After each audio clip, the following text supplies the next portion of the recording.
आंब्याचा गोडवा, आईस्क्रीमची creamy taste आणि ड्रायफ्रूटची मजा मिळून एकदम भन्नाट चवीची तयार होणारी ही मँगो मस्तानी थंडगार अगदी उन्हाळा स्पेशल भन्नाट अशी चवीची मँगो मस्तानी आज आपण या व्हिडिओमध्ये करणार आहोत।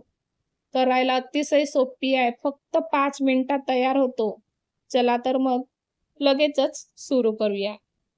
तर त्यासाठी इथं जवळपास 3 ते 4 आपल्याला आंबे कट करून त्याचा गर काढायचा आहे। सोबतच 3 ते 4 दूध घ्यायचं आहे, 1 वाटी साखर घालायची आहे। दूध आणि साखर तुम्ही तुमच्या आवडीनुसार कमी जास्त करू शकता। आता आपल्याला जवळपास 10 ते 12 ग्लास मँगो मस्तानी करायची आहे, तर इथं मी 2 बॅचमध्ये हा मिश्रण पिसणार आहे। तर अर्धा गर मिक्सरच्या डब्यामध्ये घालून घेतला, सोबतच दूध घालायचं आहे, दूध सुद्धा अर्धा घातला आणि आपल्याला यामध्ये साखर घालायची आहे। साखरेचं प्रमाण तुम्ही तुमच्या आवडीनुसार कमी जास्त केलं तरी चालेल। आणि लगेचच 2 चम्मच किंवा 2 बाईट आपल्याला व्हॅनिला आईस्क्रीम घालायची आहे। आता आपल्याला हे मिश्रण अगदी बारीक नाही करायचं आहे, अगदी दरदर 1 मिनिटासाठी मिक्सरला फिरवायचं आहे। लगेचच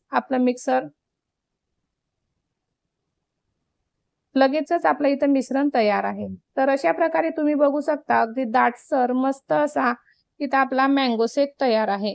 तर अशाच प्रकारे दुसरी बॅच सुद्धा मी ह्याच सेम पद्धतीने तयार करून घेतलं। आता लगेचच मँगो मस्तानी सर्व करूया। तर त्यासाठी सुरुवातीला आपल्याला आंब्याचे काही तुकडे घालायचे आहे, सोबतच आईस्क्रीम घालूया।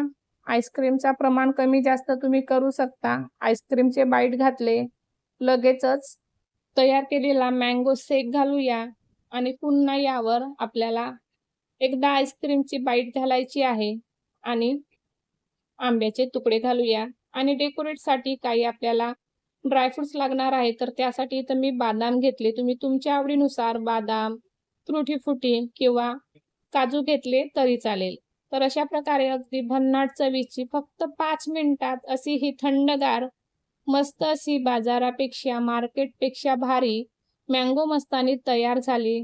खायला इतकी क्रीमी आणि इतकी रिच आहे की एकदा बनवलं तर वारंवार खायची इच्छा होते।